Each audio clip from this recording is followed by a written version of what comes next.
Good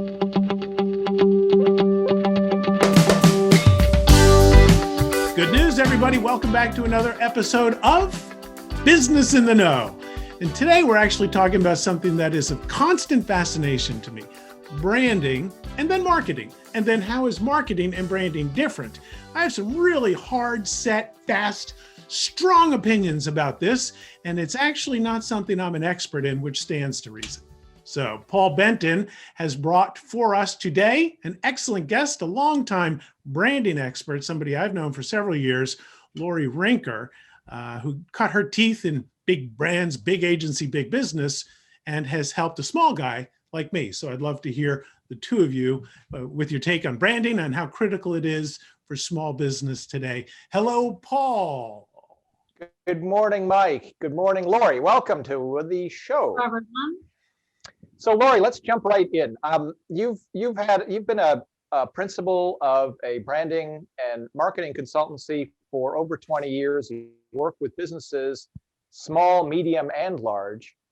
And Mike and I separately are in the marketing business. Why don't we start off by jumping right into the question, what is the difference between branding and marketing? What is branding exactly? That's your area of expertise. Well, let's address the first question I get all the time, Paul, because it's confusing, because unless you're really in the trenches like I am, some people just don't know. They just think it's, well, branding's a logo. Well, let's just separate the two up front. First of all, if you would imagine that branding is a magnet, it is your DNA that attracts people. And so the brand is attracting people. The marketing is the push of the information about the brand. And I'm just going to leave it as simply as that. We will reveal a little bit more as we go along.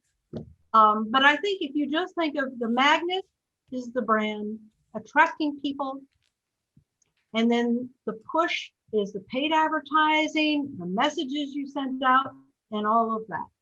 Is that pretty clear? Does that keep it simple? I think that's a great definition, a great distinction, push versus pull. And small businesses that we engage with are always asking us, at what point do they need to be thinking seriously about branding?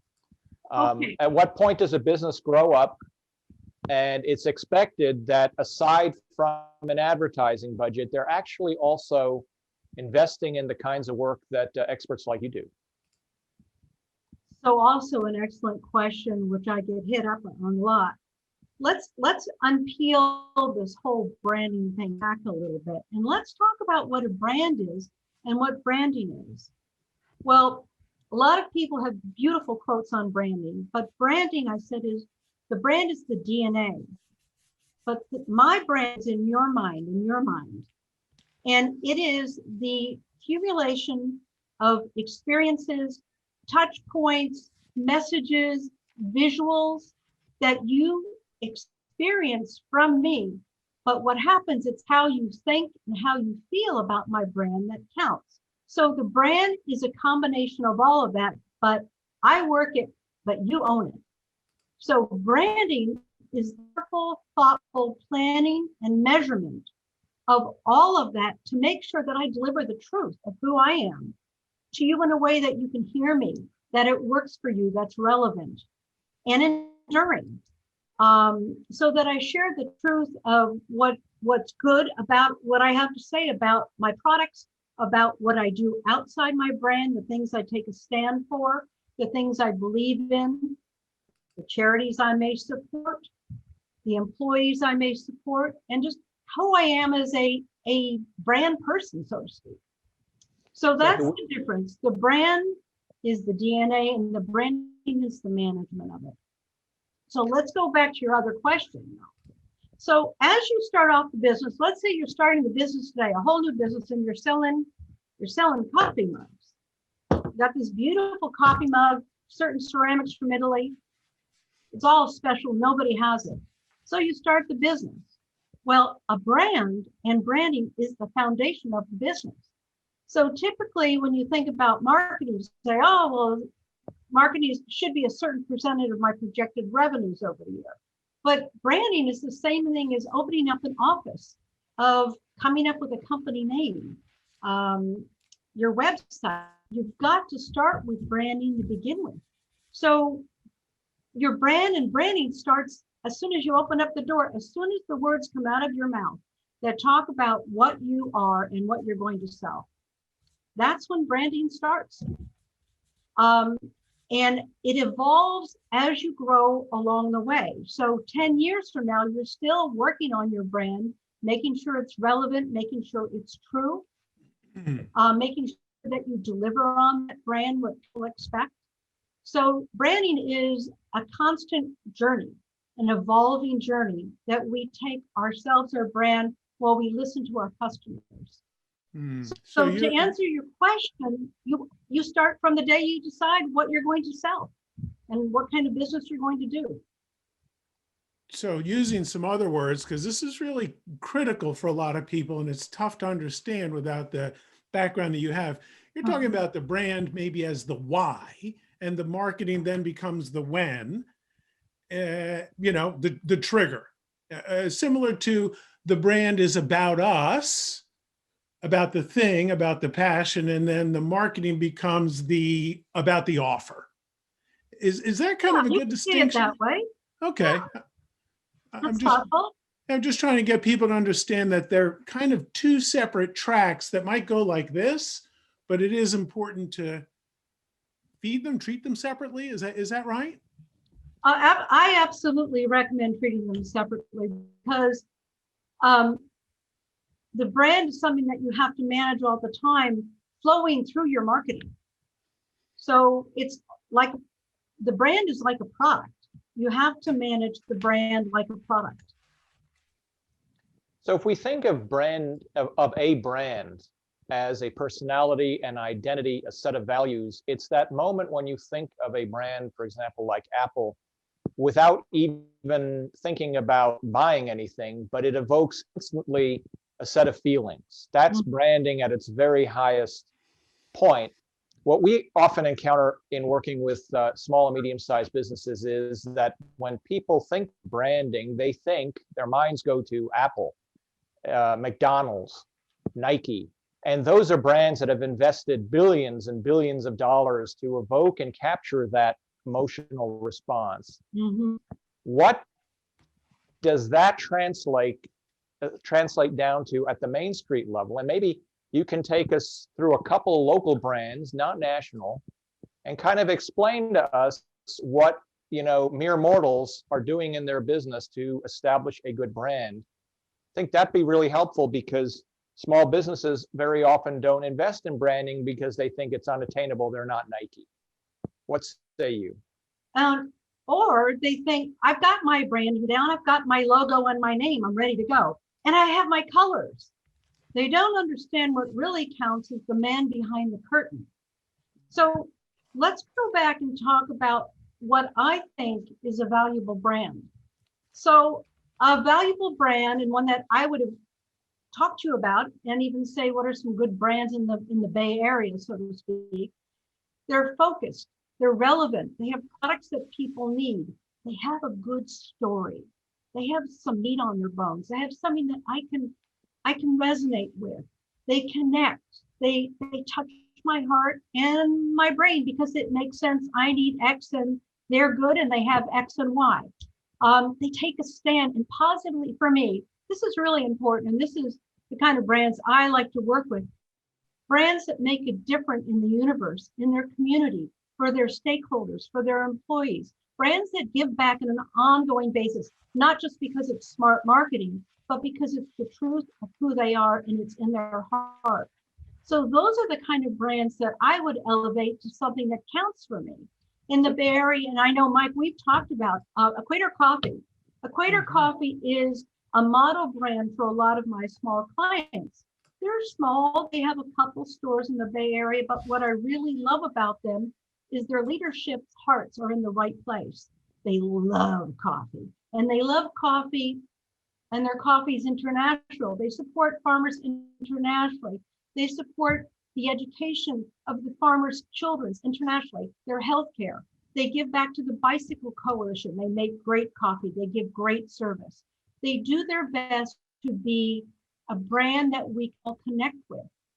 And they've been pretty consistent with their messages. They're consistent with their look and feel. I'm just really impressed by Equator Coffees. Another brand that's I'm not as familiar with, except for in the cup, is 𝘉𝘠𝘠 Wineries. Now they produce biodynamic wines, which it goes back to centuries old farming where they actually bury the manure in the corn and the cow's horns, and they use ladybugs and bees and everything. So they have all organic. It's beyond organic. And they have a great family story. The family came over from New York, and the farm, they give the tours. They really help people understand about caring for Mother Earth and how it can produce the best grapes. They're not a bee lab like Equator Coffees, and that's a whole nother conversation we can have. But they're, I think they're a fabulous brand. Another big brand is Airbnb. It's local. Airbnb gives back in a huge way. They're distinctive. Of course, they just made billions of dollars by going public, and that's nice. But remove that, and aside from that, they really take care of their people. They are distinctive, they're unique, they have a unique offering, they give back to the community in a big way. They actually have several departments that are there just to serve back to the community. And who doesn't know Airbnb? They served a niche that wasn't being served, and they jumped into it and took off. So those are a couple companies that have really impressed me.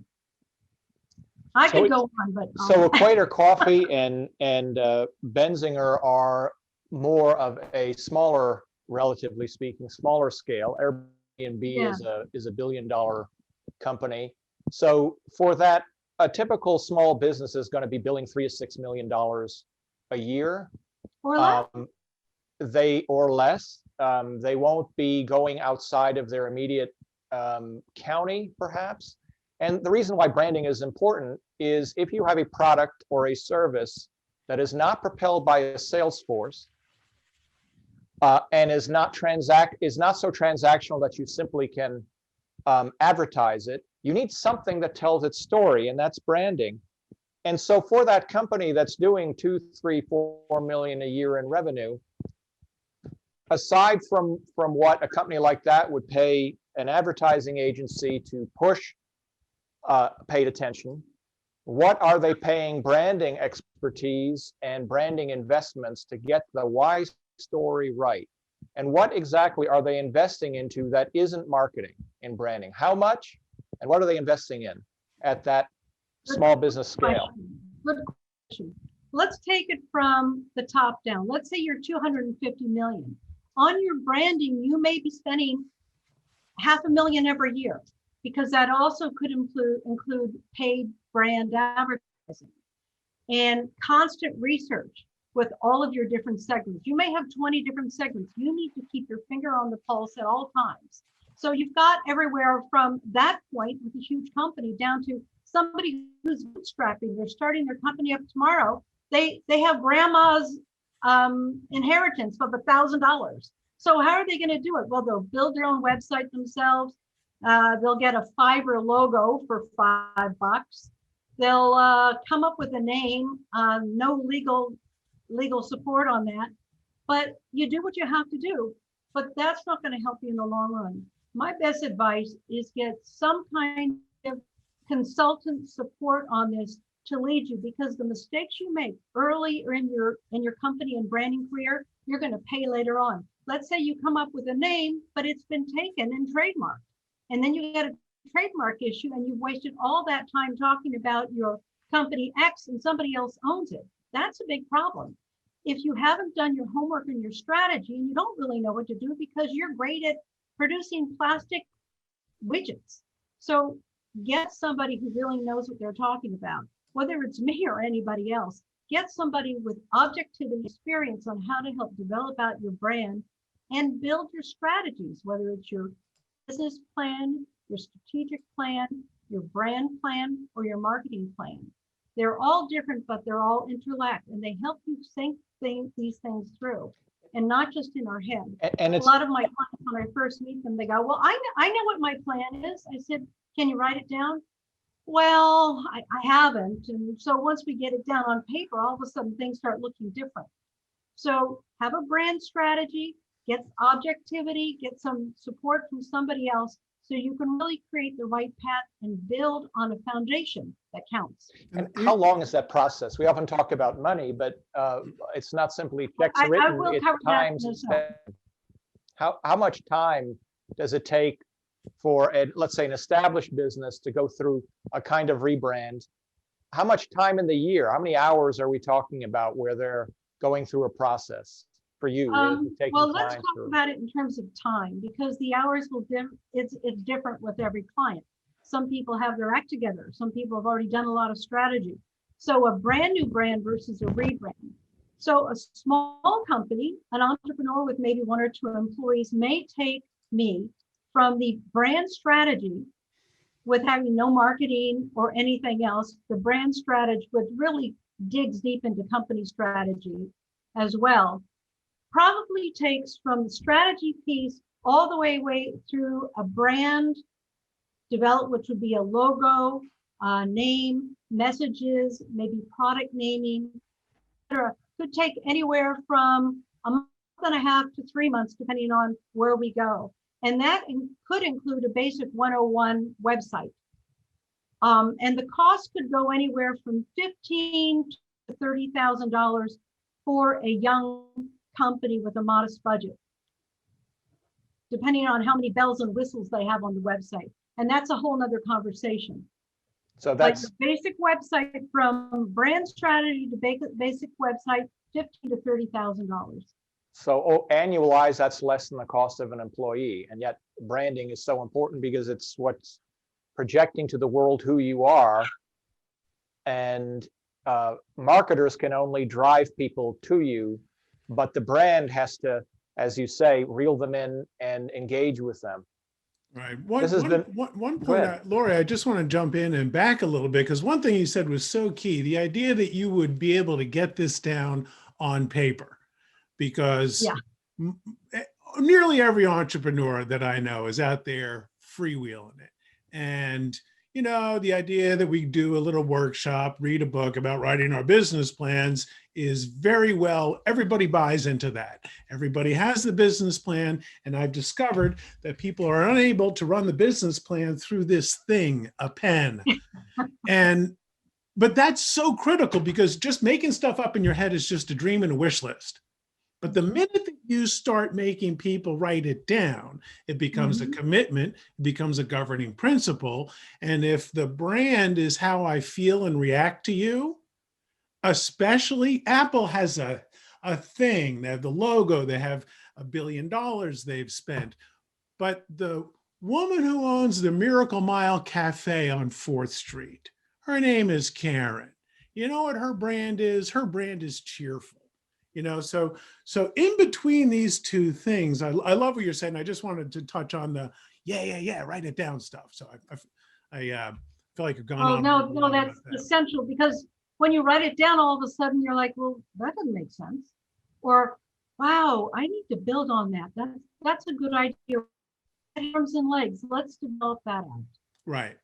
Or maybe that could be way better. You know, I mean, let's everybody loves, oh, my baby is so pretty. You know what? Not always. Maybe your baby needs a little tweak.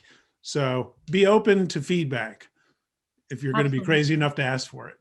Well, you mentioned something about employee, and one thing I want to say, I started my business out in medical sales, so I understand what it's like to have a good brand at the end of the day, have a good brand to sell and have the right words to come out of my mouth. And I believe that your brand is your very best salesperson. It's working for you night and day.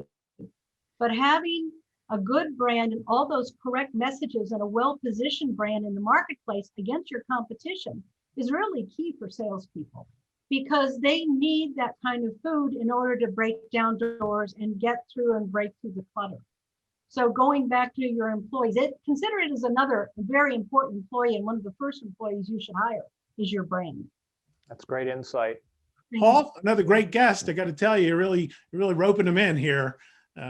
Good stuff. Do you have any final witty commentary for our friend Laurie Rinker? I do not, other than thank you, Laurie. This was a great conversation. Yes, thank you Thank very you much, Laurie. so much, both of you, for having me. It's We fun. appreciate it. It's been Talking good about fun. branding, I could talk about it all day long. You know, it's kind of funny. You put a couple of marketing people together and guess what they talk about? Marketing. And thanks also to you for tuning in and watching another episode of Business in the Know. We appreciate your interest. We appreciate your input. And together, let's go out and make a difference. We will continue meeting new people, making new customers, and along the way, earning a couple of bucks.